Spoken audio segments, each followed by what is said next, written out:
Un médecin peut exercer dans le privé comme dans le public. Quel que soit le lieu, il doit œuvrer à établir une relation de confiance entre lui et son patient. L'exercice de la médecine en privé, c'est le sujet que nous traitons cette semaine dans la rubrique Chez nous médecins avec Dr Abibata Sissé, médecin cardiologue, promotrice de la clinique Esperanza et trésorière générale adjointe du Conseil national de l'Ordre des médecins du Burkina Faso.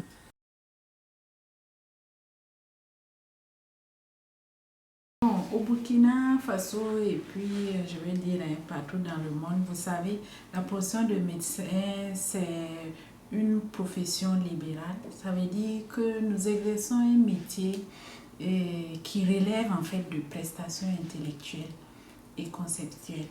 Et cette profession-là est réglementée par le code de déontologie dont l'ordre des médecins en est garant. Donc, de fait, par essence, on a deux types d'exercices de la médecine. Le médecin peut choisir d'exercer sa profession de façon libérale, c'est-à-dire en privé, ou de façon salariée. Ça veut dire il peut être salarié au sein d'une structure privée ou d'une structure publique. Alors, le médecin qui choisit d'exercer sa profession en libéral décide de pratiquer sa médecine de façon indépendante, individuellement ou en groupe. Ça veut dire qu'il choisit d'exercer au sein d'un cabinet individuel ou de groupe, ou au sein d'une clinique ou autre chose, à titre individuel ou en groupe. Voilà. Et dans ce cas-là, le médecin est tenu de fixer ses honoraires en tenant compte des tarifs en vigueur selon les lois du pays où il exerce. Maintenant, le deuxième mode d'exercice qui est le mode salarié, et dans ce type d'exercice, le médecin contracte un contrat de travail au sein d'une structure de santé pouvant être privée ou publique. Et ce contrat-là peut être à durée déterminée ou non. Et dans ce cas-là, cela engendre une certaine dépendance financière et administrative du médecin par rapport à la structure qui l'emploie. Mais que le médecin choisisse d'exercer en libéral ou en tant que salarié, il garde son indépendance de prescription selon la réglementation qui est fixée dans notre code de déontologie.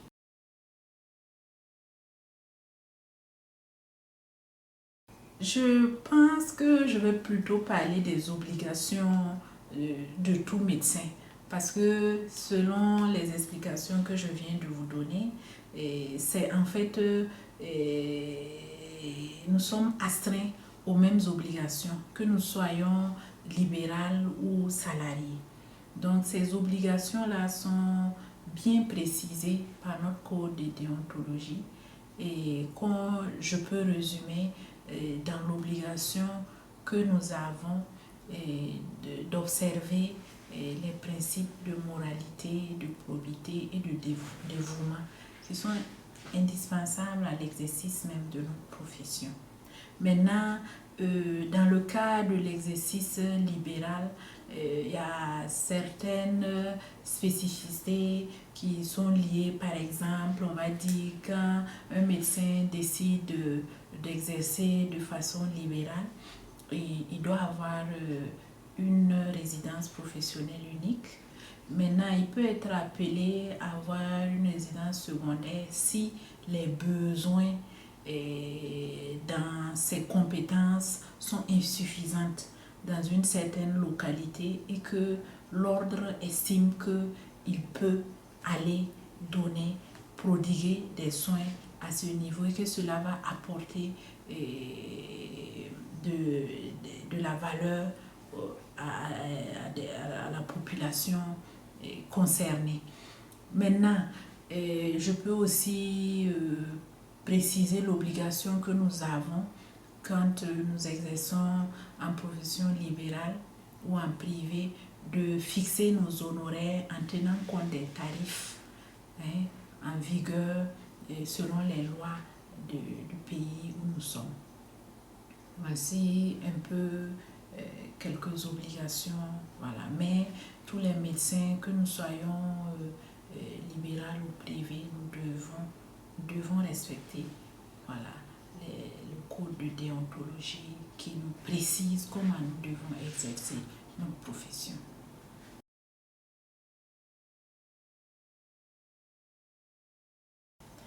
Une clinique privée, c'est une structure de santé qui fonctionne comme une entreprise privée, mais qui a un caractère hautement social parce que les prestations que nous offrons sont à caractère social, c'est la santé, c'est des soins que nous offrons, c'est un bien-être que nous permettons à nos clients d'obtenir. Donc, de façon résumée, ce fonctionnement-là se fait en deux volets.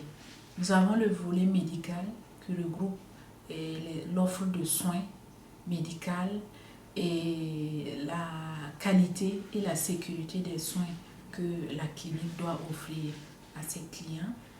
Et le deuxième volet qui est le volet administratif et financier qui souvent est assuré par des collaborateurs qui ont d'autres qualifications autres que médicales, par exemple les secrétaires, les comptables et autres.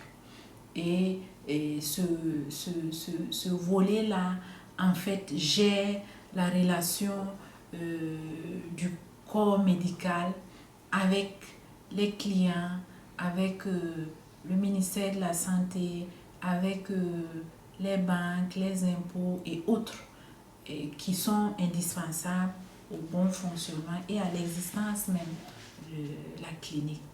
Maintenant, dans notre pays, la clinique privée, c'est une entreprise qui doit, selon notre réglementation, fonctionner 24 heures sur 24, 7 jours sur 7, avec un service d'urgence où il y a permanemment un médecin.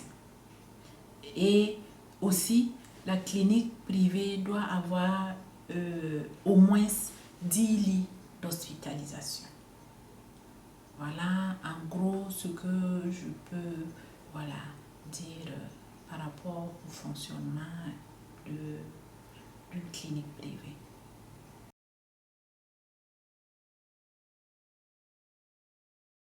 Cette mauvaise image, je pense, provient le plus souvent du fait de nombreuses incompréhensions et insuffisances de communication. Voilà. Aucune œuvre humaine n'est parfaite.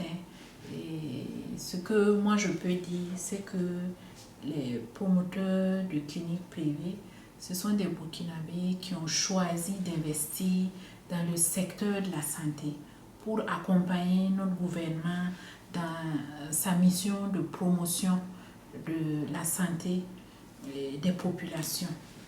Voilà. Il se peut qu'il y ait des brebis galeuses, mais depuis quelques années, les promoteurs de cliniques privées sont regroupés au sein d'une association afin de pouvoir réglementer la pratique, de pouvoir accompagner les promoteurs de cliniques dans l'observation de la réglementation des cliniques privées que l'État a établi pour l'installation même des cliniques privées. Donc cette association-là, la Proclib, œuvre avec l'ordre des médecins, avec le gouvernement pour la bonne pratique de la médecine au sein des structures privées de santé. Maintenant, il est vrai que souvent on reproche aux cliniques le coût élevé des prestations que nous pratiquons. Je voulais simplement préciser que cela est parfois lié aussi aux charges que ces structures privées-là, aux charges auxquelles les structures privées doivent faire face.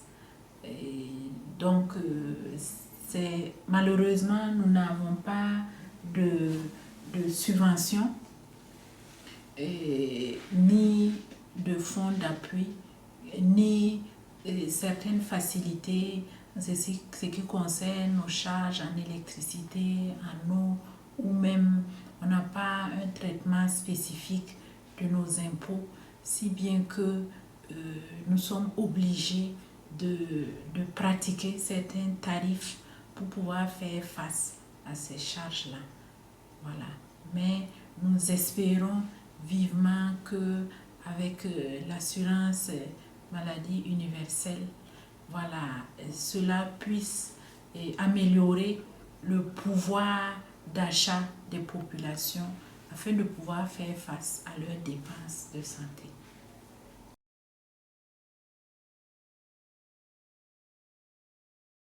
Là aussi, je vais dire, ce n'est pas spécifique aux médecins du privé, hein, tous les médecins, voilà, doivent œuvrer à établir une relation de confiance avec leurs patients. Pour ma part, moi, je pense que un médecin, pour avoir la confiance de son patient, doit être à l'écoute de ce patient-là, afin de pouvoir cerner les préoccupations du patient, de pouvoir y apporter les réponses adéquates. La deuxième chose également que le médecin doit avoir, c'est la sympathie envers son patient. Parce que le malade, quand il vient vers le médecin, il est déjà dans une position de faiblesse.